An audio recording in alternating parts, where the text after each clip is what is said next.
Vamos agora fazer a primeira aplicação relativamente simples da difração de Fraunhofer, aquelas fórmulas que a gente utiliza no caso da difração de Fraunhofer, considerando um orifício bem simples, o orifício retangular.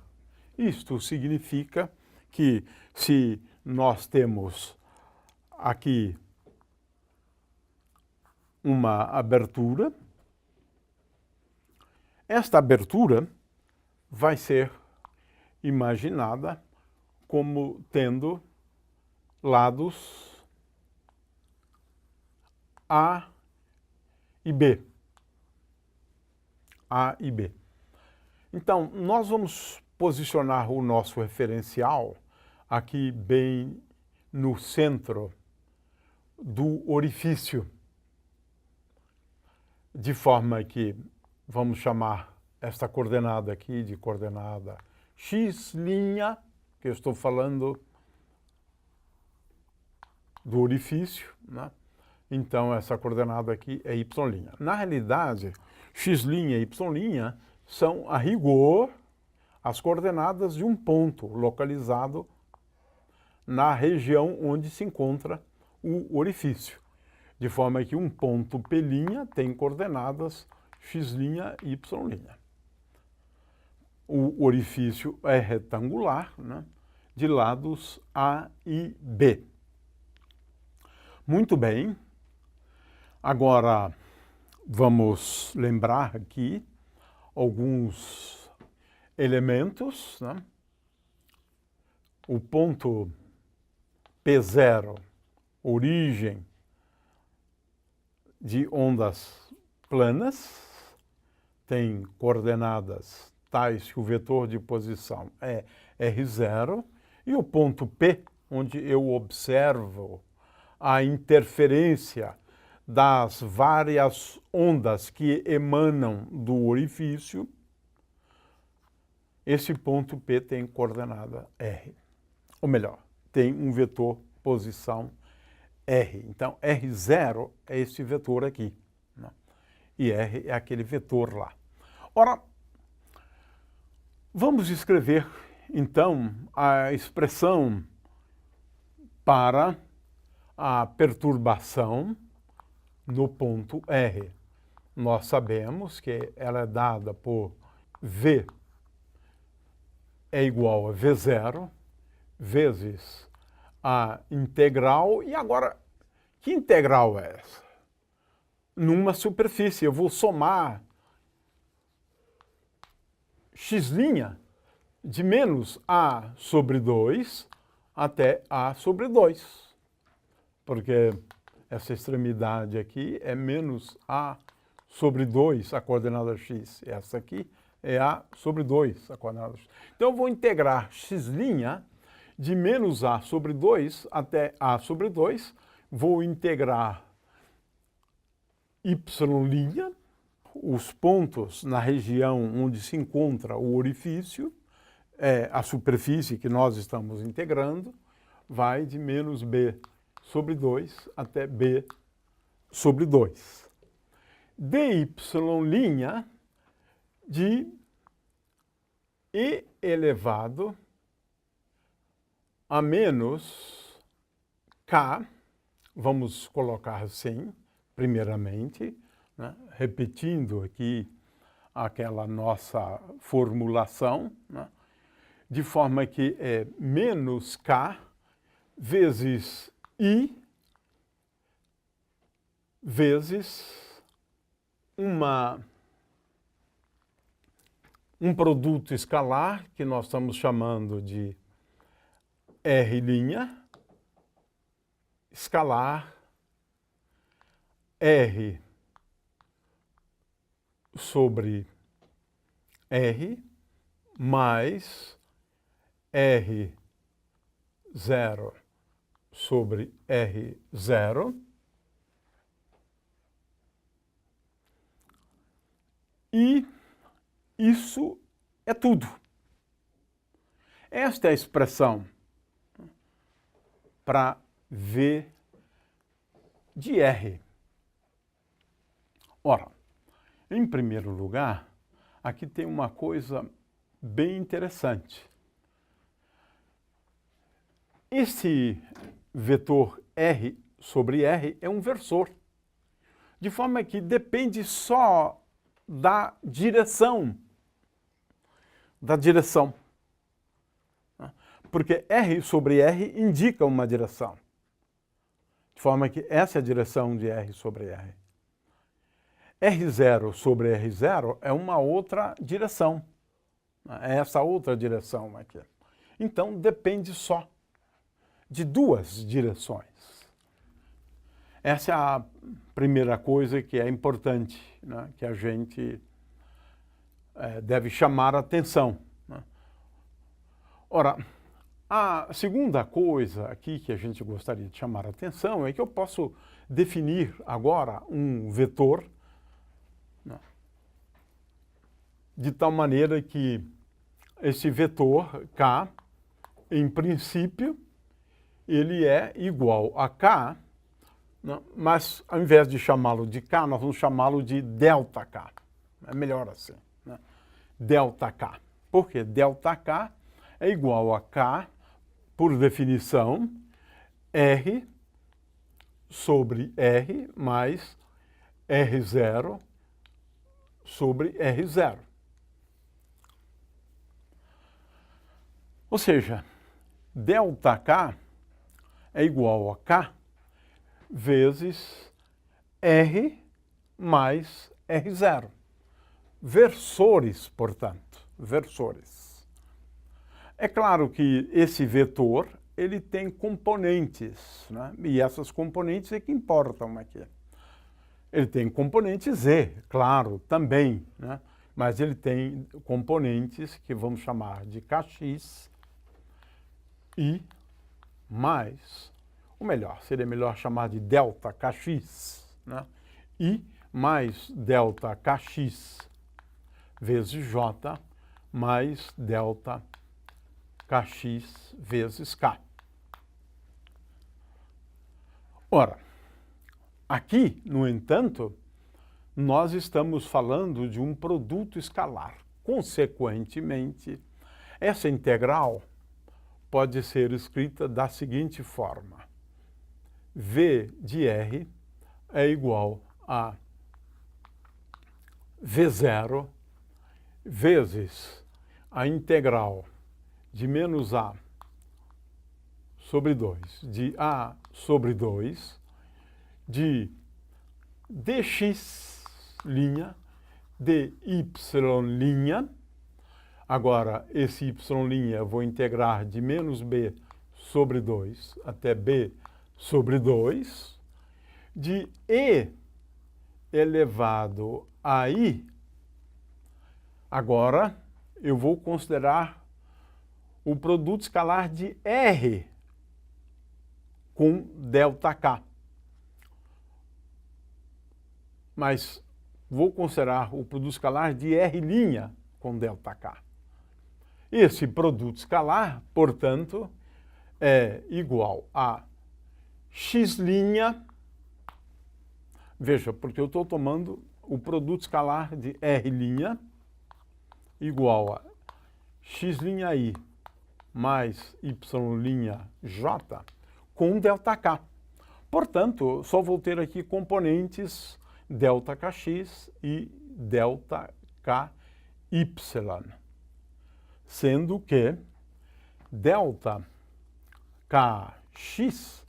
é igual a x sobre R mais x0 sobre R0. ΔKy, que a gente vai depois analisar, é igual a isto vezes K, e ΔKy é igual a y sobre R mais y0 sobre R0 vezes K. É a definição, né, desses vetores. Agora, veja, aqui então aparece x' vezes ΔKx, que eu acabei de definir aqui, mais y' vezes delta ky. Muito bem. Vamos agora efetuar cada uma dessas integrais. Na verdade, o que eu tenho aqui é que V de R é igual a V0 vezes a integral entre menos A sobre 2 e A sobre 2 de E elevado a I delta Kx vezes x' dx'.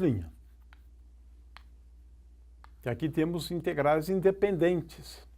A outra integral é em y, de menos b sobre 2 até b sobre 2 vezes I delta Ky y'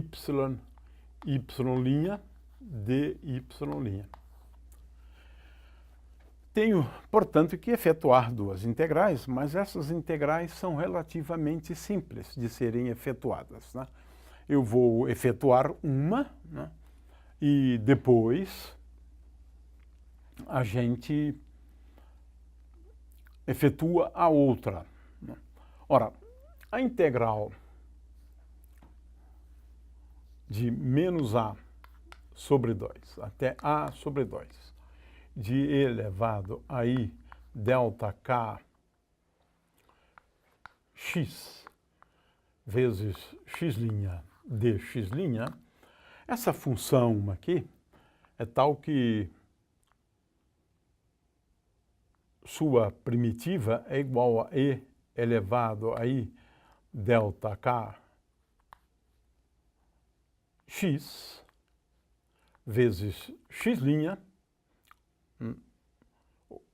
dividido por delta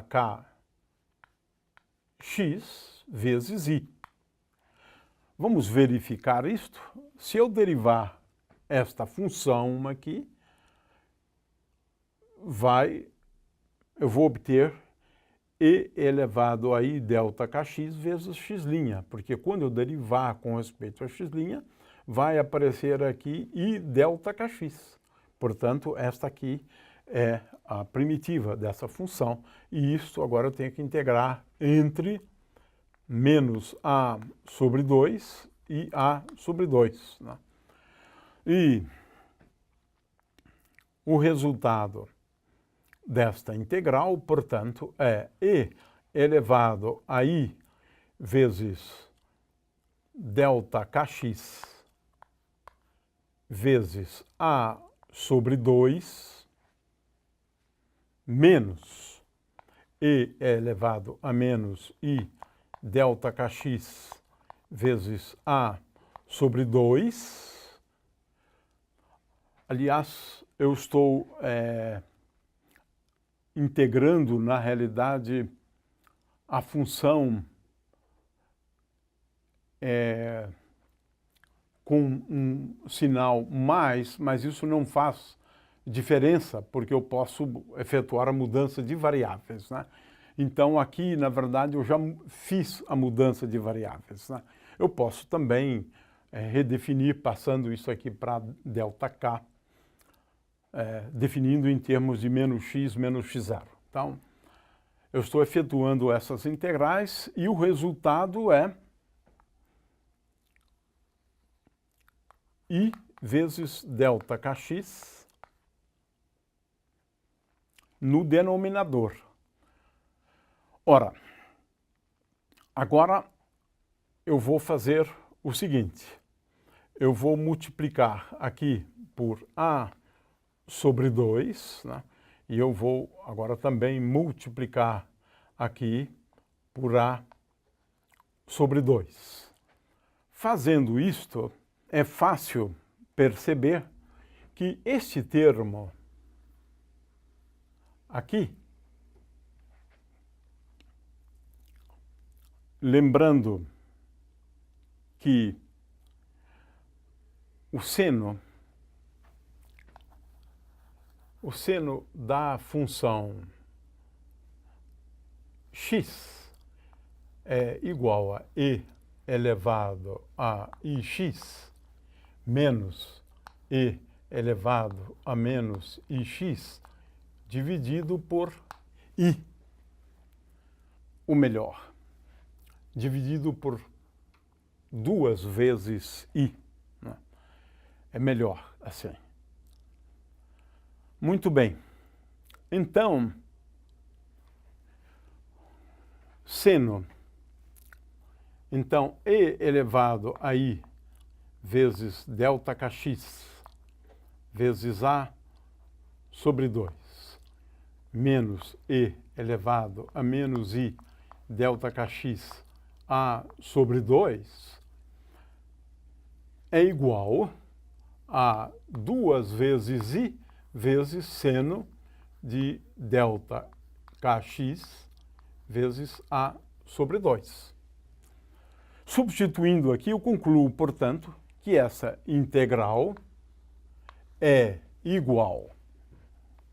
Eu continuo insistindo em manter delta kx vezes a sobre 2, então eu tenho seno de delta kx vezes a dividido por 2 sobre delta kx vezes a sobre 2. E aqui eu tenho a sobre 2, daqui vem 2 vezes i, portanto, vezes a. Vezes a. Posso fazer a mesma coisa para a integral em relação a y', que é este segundo termo. Portanto, eu vou escrever uma expressão análoga a esta. Portanto, v de r é igual a v0 vezes a vezes b. A vezes b, lembre-se que é a área. Isso é uma coisa que é importante. A vezes b, que tem um a daqui, depois um b que vem de lá, vezes seno de delta kx vezes a sobre 2, dividido por delta kx vezes a sobre 2, esse é o primeiro termo, e multiplicando por seno de delta ky vezes b sobre 2, dividido por delta ky vezes b sobre 2. É claro que a gente precisa levar em conta a questão da intensidade. Mas, de qualquer maneira, a intensidade ela é sempre proporcional a este termo aqui ao quadrado, de forma que a intensidade a gente vai poder escrever como sendo a intensidade, né? Vamos, por exemplo, calcular, né, o V para pontos diametralmente opostos. Ou seja, quando isto aqui é igual a 0. Nessas circunstâncias, o V que está ali é igual a V que ali está é igual a V0 vezes a área.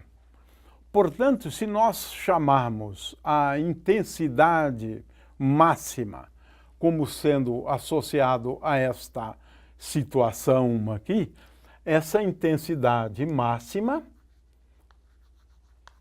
vai ser igual ou dada por V0 vezes A ao quadrado. V0, portanto, é igual a raiz quadrada da intensidade máxima dividido pela área. Ora, sabendo disso, eu posso agora concluir o seguinte: V de R